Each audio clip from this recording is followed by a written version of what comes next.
Good afternoon, everyone. Just give me 1 second. I get moderately set up here.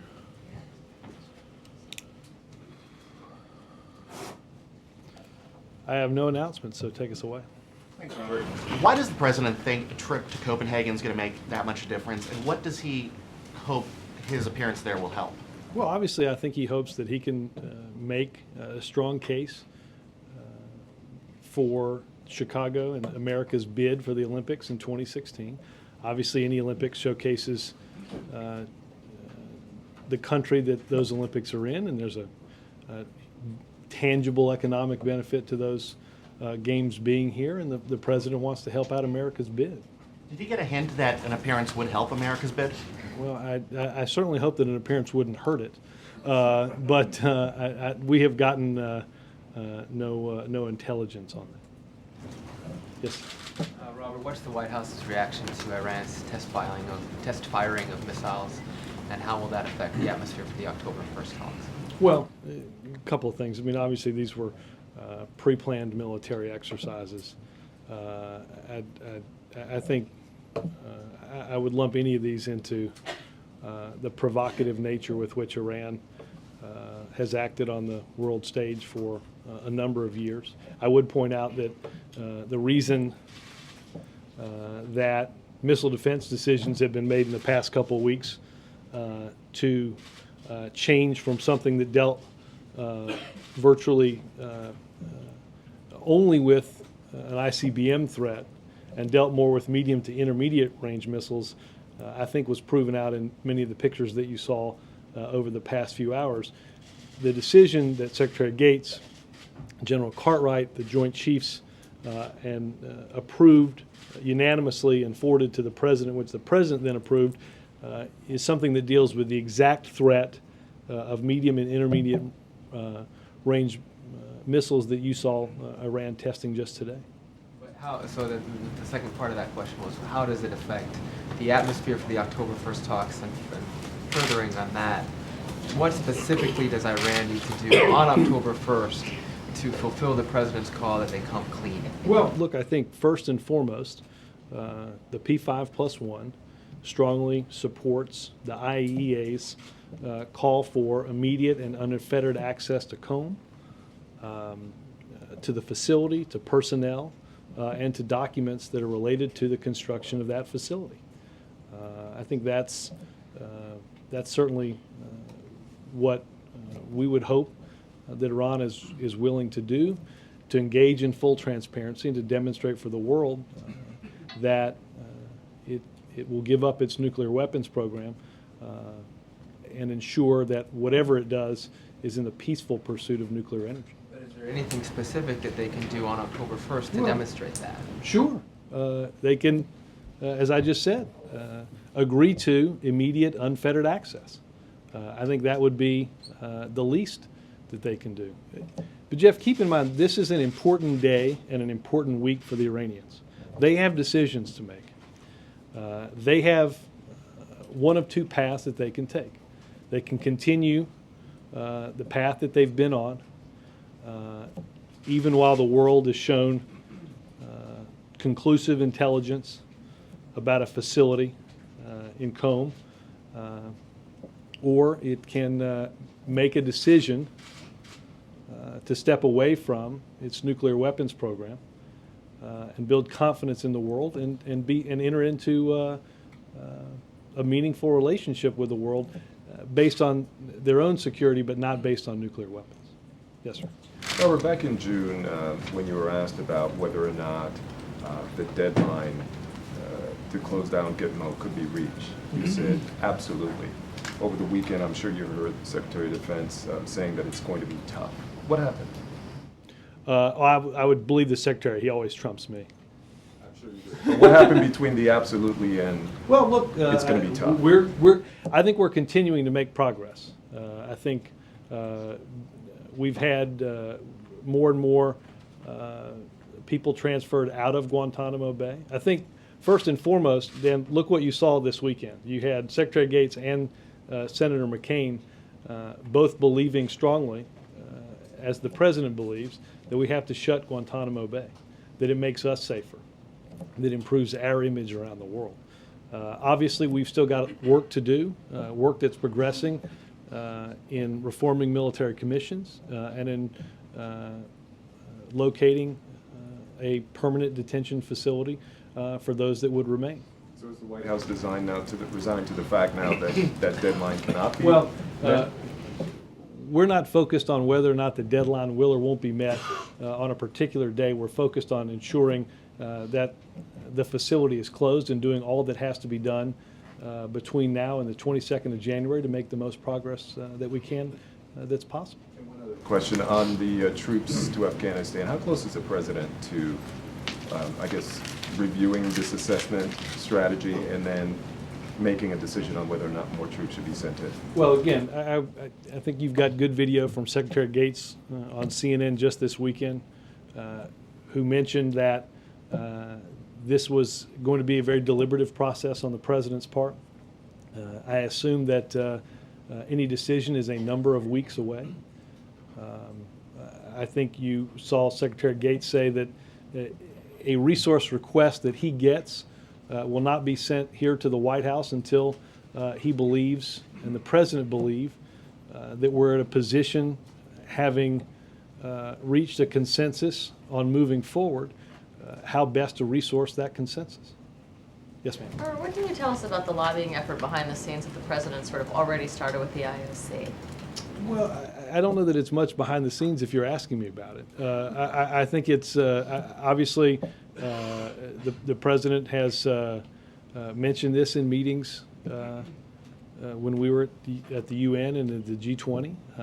He's going to continue to talk to people, including in person in Copenhagen, in an effort to bring the 2016 Olympics to the United States. And what's his best pitch? What is he telling them? Well, look, I think having spent some time in Chicago, I think it's a perfect place to hold the Olympics. It offers a great place for the world to see. It offers all the amenities that one would want in the Olympics, and I think far and away it's the strongest bid of the four that are out there. And what if he goes and he doesn't get it? Well, you can call Tommy on Saturday, ask him that. You just told Dan that you're not focused anymore on a particular day with regard Well, no, to no, Gitmo. So does that mean that deadline is No, now moved? I thought what Dan's question sort of was were there a lot of people over here obsessing about whether or not that particular day was going to be met rather than obsessing about getting it done, and that's what the focus is. But if you're not focused on, or obsessing, focused, whatever you want to call it, if you're not focused on a particular day, Well, there's no longer a deadline. No, that's not true. So there's a deadline. The deadline's still there. We want to get it done. I think Secretary Gates made a very compelling case of what happens in this town when you don't set a deadline. Nothing gets done. I think there's no doubt that we're making significant progress, that there's bipartisan agreement that we need to get something done to close this facility, that it will improve our own security, that will help our standing in the world, and that's what the administration's focused on. On sanctions with bite, as the president called them, do you have any commitments yet? Have you made any progress over the last couple of days with Russia and China to support sanctions with bite? Because you can't get them without them, right? Well, but Chip, we're focused on Thursday. We're focused on, and understand this, there has never been a stronger international consensus to address Iran and its nuclear weapons program than there is right now. You saw the comments last week. You heard directly from the Russian president about this. We are focused on the meeting on Thursday, and we hope Iran is focused on its obligations internationally. We're not going to get far ahead of ourselves as to what happens beyond that. We're focused right now on this meeting this week. You need Russia and China to support it, no matter how strong it is now. If you don't get them on board, Well, it's not gonna be. and Chip, 2 weeks ago, no one ever thought we'd be where we were right now with an international consensus that something has to be done and that Iran has to live up to its international obligations.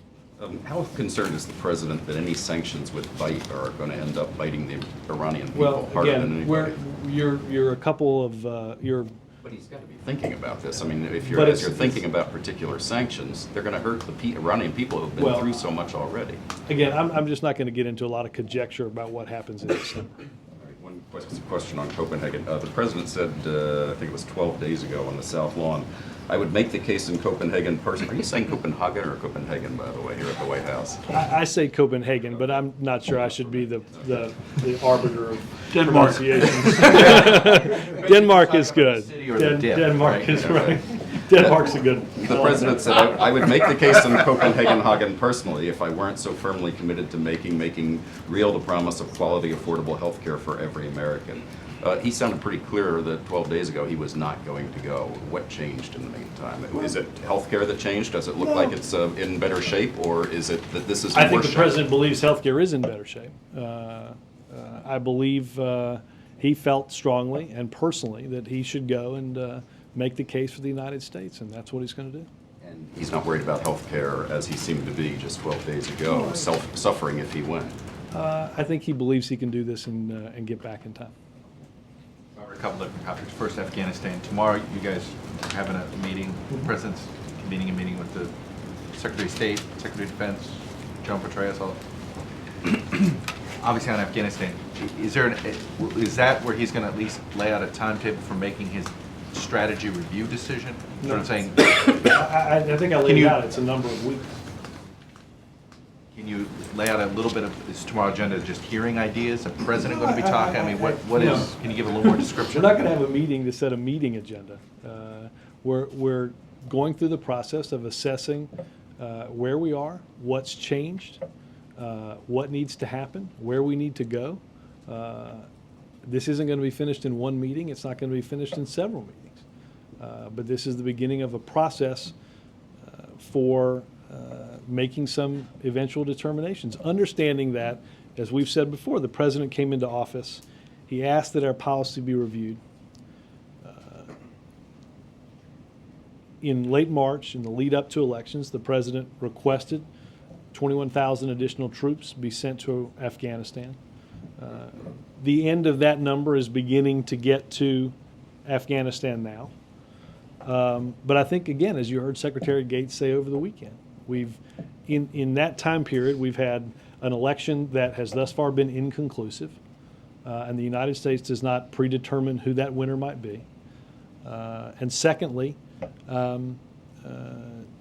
Secretary Gates said that the assessment of conditions on the ground were worse than previously assumed. So, you cited, the president cited the election, the uncertainty surrounding the election. Can you fully carry out, or at least roll out a new strategy before there's certainty? Well, that's one of the things that's going to be discussed over the course of the next several weeks. In many of You those guys might meetings. wait to see. I'm not going to get into hypotheticals about what may or may not. I think that's what the meetings are for.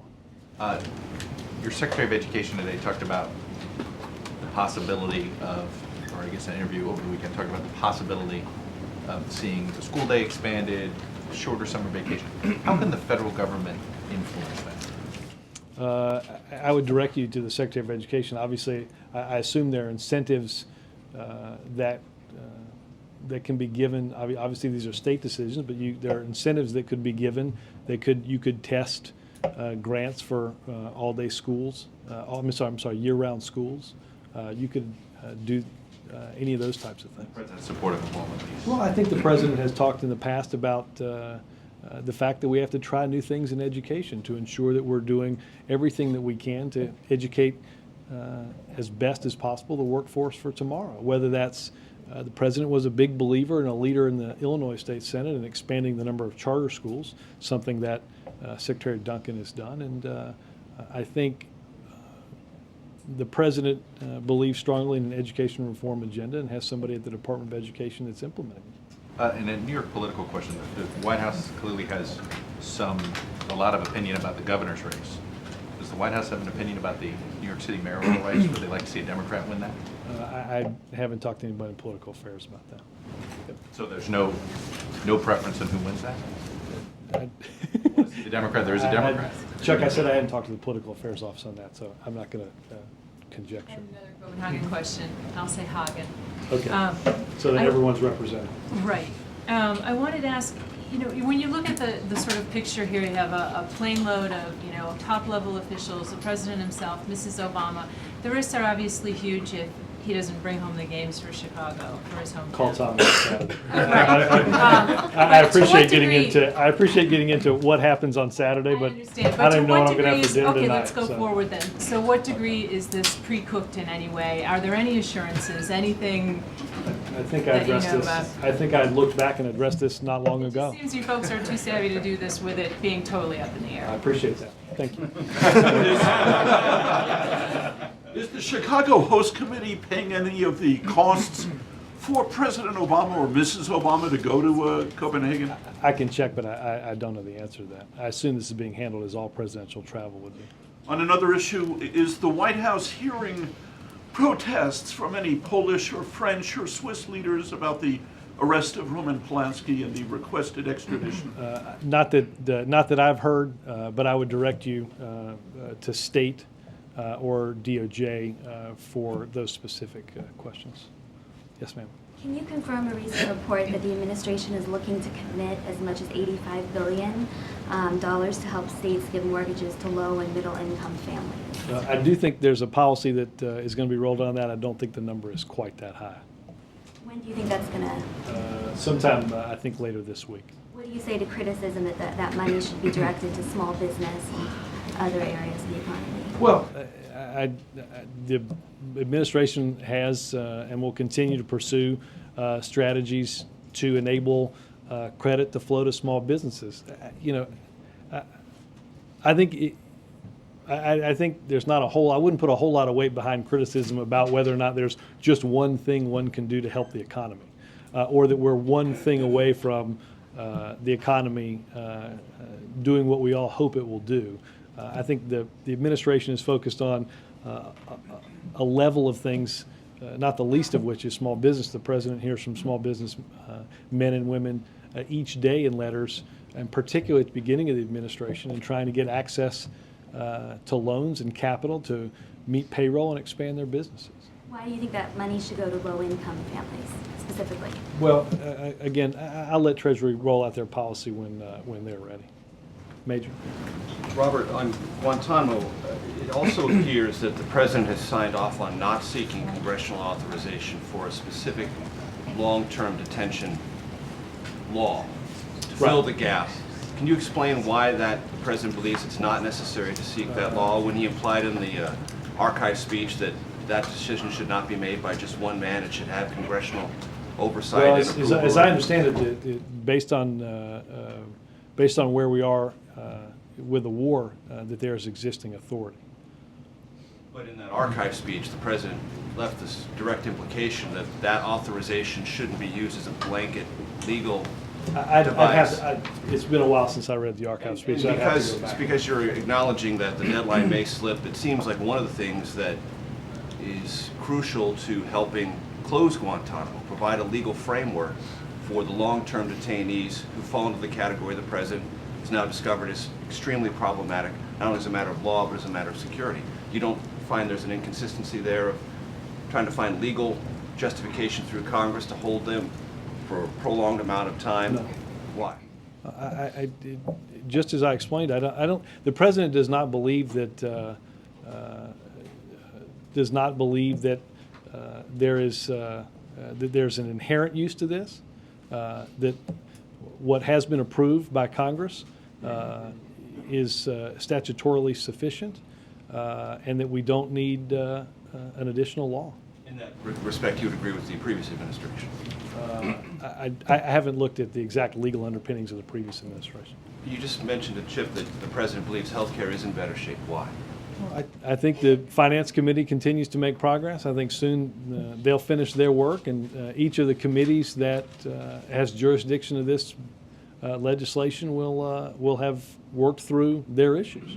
I know every president tends not to speak to Congress on its procedures, but since the president talked about this when he was a senator, he's talked about it considerably as president.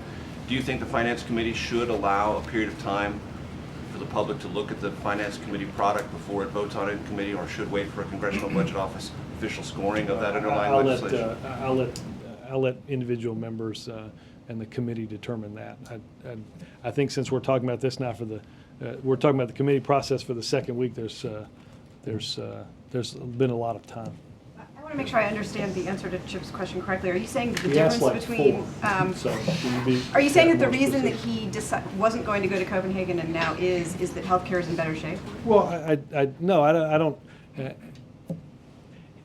As I understand it, Chip asked me, that was one of the reasons that the president stated, What was the reason?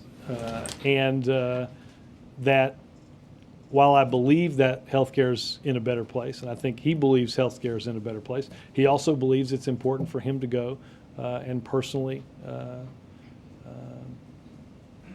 try to persuade the International Olympic Committee to pick the United States in 2016. I'm just trying to close the logic loop here. So did anything else change? I thought I did with Chip, but go ahead. Okay, but so it's okay for us to infer then, even though you're not going to state that that's the difference between last week and this week? Well, I acknowledged that. I acknowledged to Major that, and I acknowledged to Chip, and I think at least one other, that I thought healthcare was. So I'll go on background as a senior administration official with intimate knowledge of the press secretary's thinking and say, yes, we think healthcare is in a better place. And how does he see going to Copenhagen as part of his core mission as president? Well, I think everybody is proud of the Olympics. I think everybody is proud of the Olympics when they're in their country. It provides a wonderful opportunity to showcase the United States. It's as I said earlier, a big economic benefit. Surely it's within the purview of the president to root for America, but maybe I'm wrong. And was there a fear that the delegation that was going was not going to be on par with the heads of state from the other countries going? No, I've said this many times in the past 5 years. I think, and I think the president would agree that Michelle and Michelle alone is a powerful presence and will be a powerful voice for the Olympics coming to America. The president simply wanted to lend his voice to that. Then why do you need Oprah going too? Ask the Olympic Committee. Right, Tommy on Saturday.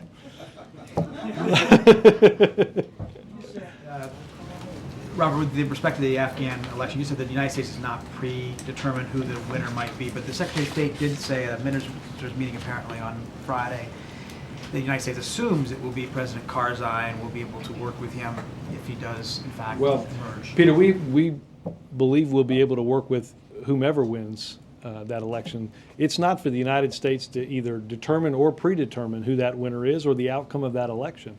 We obviously there's an international commission looking at allegations of fraud.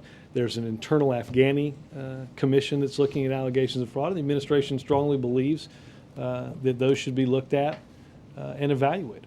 Do you assume then that Karzai will emerge from that process? I'm not going to make any assumptions as about who's going to lead the Afghan people at the end of this election. Secretary of State? Not the way I read that story. I'm sorry, one question on Iran. You said a minute ago that the international consensus is stronger than ever. I wonder if you could tell us why you think that. I mean, the Security Council has voted several times for sanctions. They were not perceived to be effective, but they were unanimous. What's stronger today than in the past? I think what the president has been able to do through the policy of engagement is bring the P5+1 to a point that it's not previously been. I think you saw what President Medvedev said on Wednesday. I think you saw the statements the past few days, even from the Chinese, about addressing that we needed to address the concerns of the Iranian nuclear program. I don't believe that there's ever been as broad and as deep a consensus about addressing the concerns that we have right now, and I don't think the least of which, look, I think what happened on Friday the revelation of a facility that Iran had clearly long ago begun constructing, failed to live up to either its UN Security Council or its IAEA obligations that it had signed, to let the world know that it had intended to construct a facility. I think we've made strong progress. President Medvedev's comment, but his comment was sometimes sanctions are necessary. The Russians have voted for sanctions 3 times, so how is that a different change in policy? I think, again, I think we are in a position to address the Iranian nuclear program if the Iranians are unwilling to live up to their obligations, unlike when we've ever been before. Robert, I wanted to ask about Iran also, but specifically about the missile firings, the news of the day. You spoke of that as being part of a provocative pattern. What about the particular test that was done today was provocative? Elaborate on that, if you would. Well, look, I mean, again, I think continues again, a pre-planned exercise, but obviously provocative in nature. I don't think it was intended to be anything otherwise. Again, I think it reinforces the decision that was made not too long ago to change the focus of our missile defense to ensure the security of our forces, the security of our military bases, the security of our allies more directly by exactly the type of machinery that the Iranians were testing. They say this is a deterrent. You just don't buy that argument. I don't buy a lot of their arguments. A little early for that one. Wait, you'll come back. The first family's Chicago ties, were they a factor in the decision to have both the First Lady and the President make this trip? And is there a feeling in the administration that it's a proper role for them to make this pitch than, for example, if it had been another city where they didn't have the same kind of long-standing ties? Well, look, I don't think there's any doubt that the President is enormously proud of Chicago and would be enormously proud of the city hosting the bid. I think it's somewhat silly if it had been Los Angeles. I think the notion that the President would have done less because it was a different U.S. city just doesn't hold a lot of water. And do they have, by virtue of being from Chicago, do you think that they have maybe a special message that they can carry? Well, I think there's no doubt. I think you'll hear directly from both the First Lady and the President about what they think the Olympic Games mean and how Chicago hosting those games fits with what we all believe the Olympics means. Yes. I saw some story about Angela Merkel and the upcoming Berlin Wall anniversary. Since the president's going to Copenhagen, is there also thought about him attending the Berlin ceremonies? I don't even remember if this has been discussed or not. Is he thinking of going to I think the ceremonies are in November 9th. I don't believe, I haven't seen any scheduling information on that. So I don't, I can check. It's not, but like I said, I'm still working on this week, not November. Could you do a week ahead also? Thursday we're going to Copenhagen. I don't have the week ahead with me. I know that tomorrow, obviously, the NATO Secretary General is here. Wednesday, the President will have an economic announcement in the area. Thursday, not at the White House. No. Thursday, the President goes to Copenhagen and returns sometime on Friday, and I think we expect that. He's not in the direct meeting in the afternoon, but obviously, as we go through the assessment of our policy, doing so with our important allies is crucial to this, and I expect that will be the focus of the President's meeting in the Oval Office. Can you tell us what the President's doing today? Working in the Oval Office. Let's see. Working on healthcare earlier. Got his intelligence update. I haven't seen him in a couple hours, so I don't know what he's been doing. I assume he had lunch, but I don't have a TikTok. Yeah. Do we know for sure if the other three world leaders are going to this meeting, and does that play a role in Obama's decision? I have no knowledge of what the other three are doing. I don't know. The UN climate chief said today that time was running out quickly on the chances of getting a deal in Copenhagen in December. Does the President still believe that there was a possibility of finding a replacement to Kyoto by the end of the year, especially given what happened last week and the fact that there's not going to be a bill in Congress by the end of the year? Well, look, I think a bill will be introduced in the Senate this week. I think obviously the House has taken strong action earlier in the year, this summer. I think obviously this was part of what the president did last week at both the General Assembly at the UN and the G20 in continuing to try to build consensus for this. Look, obviously part of getting any agreement in December is going to be up to other developed and other developing nations, and all of us working together.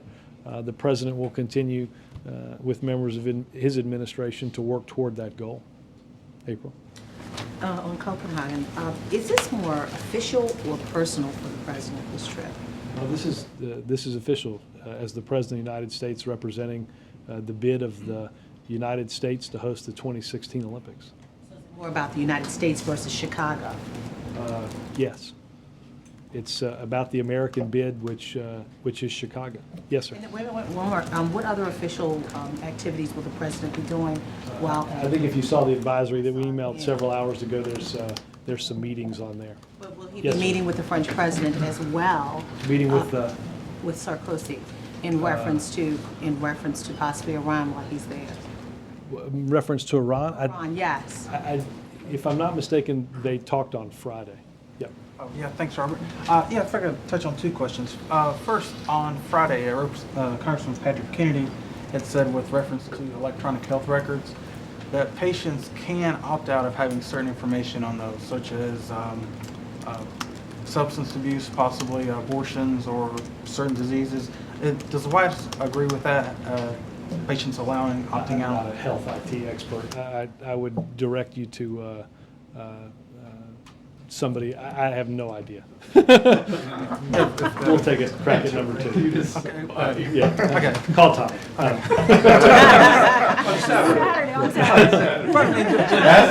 Yeah, exactly. Go ahead. Just the concept of allowing certain diseases or certain conditions not to be listed on the EHR. I'm not a health IT expert, so I apologize. And just one more. Yep. Second one is that the Border Patrol is reducing the number of agents along the Mexican border by 384 agents for fiscal year 2010. Could that be considered a risky move, considering that the DOJ, excuse me, has said that there are certain parts that could be easily breached? I'd have to get some information on the exact level of our engagement on the border. Thank you. Just real quick on closing of Guantanamo, has Craig been stripped of his responsibilities? No, Greg was in the Oval Office today talking to the president about, there are a number of people that are working on it, Greg being one of them, and talked to the president about Guantanamo earlier today. Michael? Chicago doesn't have a great record, especially recently, of spending public money. Is the president convinced that there are safeguards in place to make sure that money that goes to the Olympic bid will not be misspent? I mean, the city council, for instance, has a pretty big oversight role in the way it's been backed up. And I think obviously the onus is on the city to ensure that whatever money is used is spent wisely and efficiently. The president is going to make the case for the American host city, for the American city of Chicago, which is the bid that this country put forward, is going to go advocate in front of the international Olympic community for that bid. Bill? Robert, go ahead. No, but I just want to make sure he's sure that the city is up to that task. Not only is he, but as is the U.S. Olympic Committee that picked Chicago over other cities. Bill, take one. You mentioned Senator McCain's support for closing Guantanamo earlier. Senator McCain in the last few days has also accused the president of dragging his heels on Afghanistan. So has John Boehner. What's your message to them when they say you're just delay on Afghanistan? Why? You know, Bill, this isn't in direct relation to any of those comments, except to say the president is going to be very deliberative about this process. We have seen the movie before where you put a bunch of resources in a place, and then you decide your strategy. I don't think the output that we've seen in those decisions has altogether been good for this country or for our military. Instead, I think the President wants to evaluate and assess where we are, what's changed in the past few months, what's needed and necessary as part of this strategy going forward, and then eventually we'll have a discussion about whether or not the resources that are there are adequate to the task of that strategy. We're going to be very deliberate. You heard the President say, I think quite clearly, that he owes it to the men and women in uniform and to their families that we take the time that's necessary to get this decision right. I think, let me refer to one more thing that Secretary Gates said. I think it was on CNN where he mentioned that this is somebody who's worked in, as you know, a number of administrations. He's saying that our focus on Afghanistan is the most focused that he's seen an administration on dealing with Afghanistan and getting a strategy right since the 1980s. And I think that speaks volumes, and the President's going to do what is necessary to make sure that strategy is right. Thanks, guys. Robert.